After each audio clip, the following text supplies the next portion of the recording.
എൻ.എം. വിജയന്റെ മരണത്തിൽ വിവാദം പുകയുന്നതിനിടെ ഇന്ന് കെ.പി.സി.സി അന്വേഷണ ഉപസമിതി വിജയന്റെ വീട് സന്ദർശിക്കും. തിരുവഞ്ചൂർ രാധാകൃഷ്ണൻ അധ്യക്ഷനായ 4-അംഗ സമിതിയാണ് വയനാട്ടിലെത്തുന്നത്. T N. Prathapan, Sunny Joseph MLA, K. Jayanth തുടങ്ങിയവരാണ് സമിതിയിലുള്ളത്.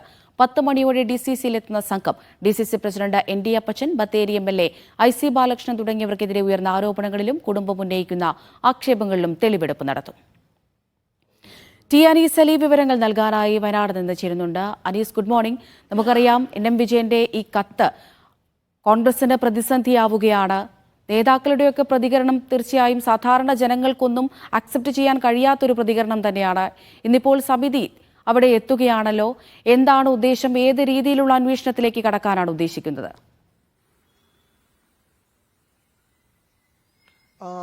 കെ.പി.സി.സി നിയോഗിച്ചിട്ടുള്ള പ്രത്യേക അന്വേഷണ സംഘമാണ് ഇപ്പോൾ ഉപസമിതിയാണ് ഇന്ന് വയനാട് ജില്ലയിലെത്തുന്നത്. എൻ.എം. വിജയന്റെ മരണത്തിന് ശേഷം ആദ്യമായാണ് ഈ സമിതി വയനാട്ടിലെത്തുന്നത്. ഏറ്റവും പ്രധാനപ്പെട്ട കാര്യം ഡിസിസിയിൽ ആദ്യം രാവിലെ 10 മണിക്ക് എത്തുന്ന ഈ സംഘം ആദ്യം ഡിസിസി നേതാക്കളുമായി കൂടിക്കാഴ്ച നടത്തും.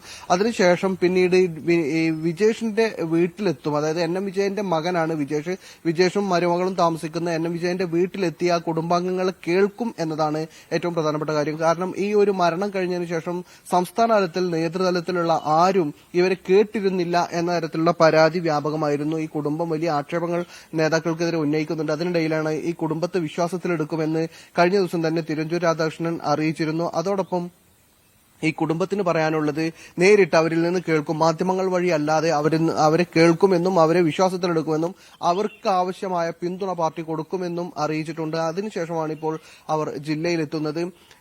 ഇന്നിപ്പോൾ നടക്കുന്ന 2-3 കാര്യങ്ങളുണ്ട്. ഒന്ന്, ഈ ഉപസമിതിയുടെ വരവാണ്. അത് ഈ അംഗങ്ങളുമായി സംസാരിച്ച് തെളിവെടുക്കും. അതോടൊപ്പം വീട്ടിലെത്തും. അതോടൊപ്പം ഈ കയ്യക്ഷര പരിശോധന എന്നൊരു ഘട്ടത്തിലേക്ക് പോലീസ് കടന്നിട്ടുണ്ട്. എൻ.എം. വിജയന്റെ തന്നെ കത്താണോ ഇത്, എപ്പോൾ എഴുതിയതാണ് എന്ന് തുടങ്ങിയ കാര്യങ്ങൾ സംശയമുള്ളതുകൊണ്ട് തന്നെ ആ കാര്യത്തിൽ ഒരു ഫോറൻസിക് പരിശോധനയിലേക്ക് പോലീസ് കടക്കുന്നുണ്ട്. പോലീസ് അത് കയ്യക്ഷര പരിശോധനയ്ക്ക് ഈ കുറിപ്പ് വിധേയമാക്കും എന്നറിയിച്ചിട്ടുണ്ട്. 2 തരത്തിലുള്ള കത്തുകളാണ് ഉണ്ടായിരുന്നത്. ഒന്ന്, കുടുംബത്തെ അഡ്രസ് ചെയ്തുകൊണ്ട് എൻ.എം. വിജയൻ എഴുതിയത്. അതോടൊപ്പം തന്നെ രണ്ടാമത്തെ ഒരു കത്ത് നേതാക്കൾക്ക് വേണ്ടി എൻ.എം. വിജയൻ എഴുതിയത് എന്ന് കരുതുന്നു. അത് ഏതായാലും പോലീസ് ഈ ഘട്ടത്തിൽ അത് സ്ഥിരീകരിച്ചിട്ടില്ല. പോലീസിനെ സംബന്ധിച്ചിടത്തോളം അതിൽ ഒരു ഫോറൻസിക് പരിശോധനയുടെ അല്ലെങ്കിൽ കയ്യക്ഷര പരിശോധനയുടെ ഒരു സ്ഥിരീകരണം വരേണ്ടതുണ്ട്.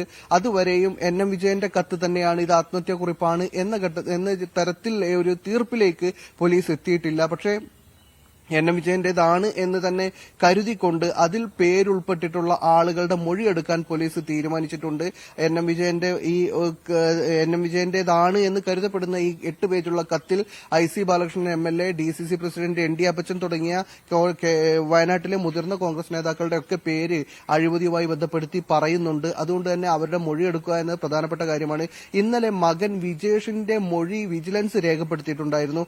2 തരത്തിലുള്ള അന്വേഷണമാണ് ഈ കേസിൽ മുന്നോട്ട് പോകുന്നത്. ഒന്ന്, പോലീസിന്റെ പ്രത്യേക അന്വേഷണ സംഘം, സുൽത്താൻ ബത്തേരി ഡിവൈഎസ്പി ഷെരീഫിന്റെ നേതൃത്വത്തിലുള്ള പ്രത്യേക അന്വേഷണ സംഘം പോലീസ് ഈ കേസ് അന്വേഷിക്കുന്നുണ്ട്. അതോടൊപ്പം തന്നെ സാമ്പത്തിക ഇടപാടുകളുമായി ബന്ധപ്പെട്ട കാര്യങ്ങൾ വിജിലൻസ് ആണ് അന്വേഷിക്കുന്നത്. പോലീസ് നേരത്തെ കുടുംബത്തിന്റെ മൊഴി എടുത്തിട്ടുണ്ടായിരുന്നു. വിജിലൻസ് ഇന്നലെയാണ് കുടുംബത്തിന്റെ വിജേഷിന്റെ, അതായത് ഈ മകന്റെ മൊഴി രേഖപ്പെടുത്തിയിട്ടുള്ളത്. മൊഴിയിൽ പ്രധാനപ്പെട്ട കാര്യങ്ങൾ സാമ്പത്തിക ഇടപാടുകളെ കുറിച്ച് തനിക്ക് അറിയില്ല എന്നാണ് വിജേഷ് മൊഴി നൽകിയിട്ടുള്ളത്. ചില സൂചനകളുണ്ട് എന്നത് ഒഴിച്ചു നിർത്തിയാൽ കൃത്യമായി എന്തൊക്കെയാണ് സാമ്പത്തിക ഇടപാടുകൾ എന്നും എവിടെയൊക്കെ സ്ഥലം അല്ലെങ്കിൽ സ്ഥലവുമായി ബന്ധപ്പെട്ട വിൽപ്പന, വാങ്ങൽ തുടങ്ങിയ കാര്യങ്ങളൊന്നും തനിക്ക് അറിയില്ല എന്നാണ് വിജേഷ് മൊഴി നൽകിയിട്ടുള്ളത്. സ്ഥല ഇടപാടുകളെ കുറിച്ച് അറിയില്ല. അതുപോലെ തന്നെ ഈ പിതാവിന് കുറച്ച് സാമ്പത്തിക ബാധ്യതകൾ ഉണ്ടായിരുന്നു എന്നത് അവ്യക്തമായി കുടുംബത്തോട് അറിയിച്ചിട്ടുണ്ട്. അത് ഉടനെ തീരുമെന്നും അദ്ദേഹം പറഞ്ഞിരുന്നു എന്നാണ് വിജേഷ് വിജിലൻസിന് മൊഴി നൽകിയിട്ടുള്ളത്. എന്തായാലും ഈ കാര്യങ്ങളിലൊക്കെ പോലീസിന്റെയും വിജിലൻസിന്റെയും അന്വേഷണങ്ങൾ മുന്നോട്ട് പോയിക്കൊണ്ടിരിക്കുകയാണ്. ചില പ്രധാനപ്പെട്ട നേതാക്കളുടെ പേര് പറയുകയുണ്ടായല്ലോ, പ്രത്യേകിച്ച് ഡിസിസി പ്രസിഡന്റ്, അതുപോലെ തന്നെ ബത്തേരി എം.എൽ.എ, ഇവരെയൊക്കെ കുറിച്ച് കൃത്യമായ ആരോപണങ്ങൾ ഉന്നയിക്കുന്നുണ്ട് ഈ കത്തുകളിൽ. ഇന്നിപ്പോൾ ഈ കെ.പി.സി.സി ഉപസമിതി അവിടെ എത്തുന്ന സ്ഥിതിക്ക് ഇവരെ ബന്ധപ്പെടുകയോ അല്ലെങ്കിൽ ഇവരുമായി സംസാരിക്കുകയോ കാര്യങ്ങൾ അന്വേഷിക്കുകയോ ചെയ്യുമുണ്ടായിരിക്കുമോ? തീർച്ചയായും ഐ സി ബാലകൃഷ്ണൻ MLA പ്രധാനപ്പെട്ട കോൺഗ്രസിന്റെ നേതാവാണ്. DCC പ്രസിഡന്റ് ND അപ്പച്ചൻ പേരുള്ള ഒരാളാണ്. അദ്ദേഹം DCCയുടെ പ്രസിഡന്റാണ്. ഇവരെ വിശ്വാസത്തിലെടുത്തുകൊണ്ടും അവരെ കേട്ടുകൊണ്ടുമാണ് ഇതുവരെ പാർട്ടി മുന്നോട്ട് പോയിട്ടുള്ളത്. അതുകൊണ്ട് തന്നെ അവരെ കേൾക്കുക എന്നതും അവർക്കെതിരായ ആരോപണങ്ങളിൽ കഴമ്പുണ്ടോ എന്നത് പരിശോധിക്കുക എന്നതും ഈ ഉപസമിതിയുടെ ഒരു ലക്ഷ്യം തന്നെയാണ്. ഇന്നിപ്പോ ഇവരെ സ്വീകരിക്കാൻ എത്തുന്ന, അതായത് DCCയിൽ ഈ സംഘം എത്തുമ്പോൾ അവരെ സ്വീകരിക്കാൻ എത്തുന്നവരിൽ ഈ ND അപ്പച്ചനും അതുപോലെ തന്നെ IC ബാലകൃഷ്ണൻ അടക്കമുള്ള നേതാക്കളുണ്ട്. ഈ ആളുകളെ കൂടി കേൾക്കുക എന്നതാണ്. ഒരു ഘട്ടത്തിലും കോൺഗ്രസ് ഇവരെ ആരെങ്കിലും തള്ളി പറയാൻ തയ്യാറായിട്ടില്ല എന്നത് ശ്രദ്ധിക്കേണ്ടതാണ്. ഇവർ കുറ്റക്കാരാണെന്ന് തെളിയിക്കപ്പെടുക എന്നതിന് മുമ്പ് ആരോപണങ്ങൾ എന്നത് മാത്രമാണ് പാർട്ടിയുടെ മുമ്പിലുള്ളത് എന്നാണ് നേതാക്കൾ പറയുന്നത്. ഈ ആരോപണങ്ങൾ പ്രധാനമായും ഉന്നയിക്കുന്നത് കുടുംബമല്ല, ഇത് പ്രതിപക്ഷത്തുള്ള അല്ലെങ്കിൽ ഇപ്പോൾ എതിർസ്ഥാനത്തുള്ള CPM അടക്കമുള്ള ഇടതുപക്ഷമാണ് ഇത് ഉന്നയിക്കുന്നത് എന്നാണ് ഇവർ ആരോപിക്കുന്നത്. അതുകൊണ്ട് തന്നെ ഇതിനൊരു കൃത്യമായ തെളിവ് വിജിലൻസും പോലീസും സർക്കാരിന്റെ കയ്യിലാണ്. അതുകൊണ്ട് ഇടതുപക്ഷത്തിന്റേതാണ്. അത് അവർ അന്വേഷിക്കട്ടെ, അന്വേഷിച്ച് വസ്തുതയുണ്ടെങ്കിൽ കണ്ടാൽ നടപടിയെടുക്കും എന്നാണ് ഇവർ പറയുന്നത്. അതോടൊപ്പം തന്നെ ഇവർ പറയുന്ന മറ്റൊരു കാര്യം, നേരത്തെ ഈ അഴിമതി കണ്ട് KPCC ഒരു അന്വേഷണം നടത്തി ചില ആളുകളെ പുറത്താക്കിയിരുന്നു. അവരിന്ന് CPMലും CPMന്റെ പിന്തുണയോടെ കൂടി ആ ബാങ്ക് ഭരണസമിതിയിൽ ഉൾപ്പെടെ അവർ ഭരിക്കുകയും ചെയ്യുന്നു. CPM ഈ പാനലിനെ പിന്തുണക്കുകയാണ് ചെയ്തത്. അതുകൊണ്ട് തന്നെ എതിർക്കാൻ ധാർമ്മികാവകാശമില്ല എന്ന ഒരു വാദം കൂടി കോൺഗ്രസ് മുന്നോട്ട് വെക്കുന്നുണ്ട്. അതിനിടെ ഇന്നിപ്പോ LDFന്റെ നൈറ്റ് മാർച്ച് പ്രഖ്യാപിച്ചിട്ടുണ്ട്.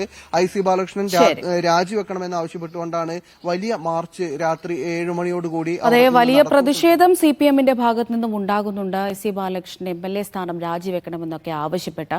ഏതായാലും കൂടുതൽ അന്വേഷണം വളരെ അത്യാവശ്യമാണ്, കൃത്യമായ അന്വേഷണം അത്യാവശ്യമാണ്. രണ്ടുപേരുടെ ജീവനാണ് നഷ്ടമായിരിക്കുന്നത്. അതുണ്ടാകും എന്ന് തന്നെ പ്രതീക്ഷിക്കാം. T. അനീസ് അലിയാണ് വിവരങ്ങൾ പങ്കുവച്ചത്.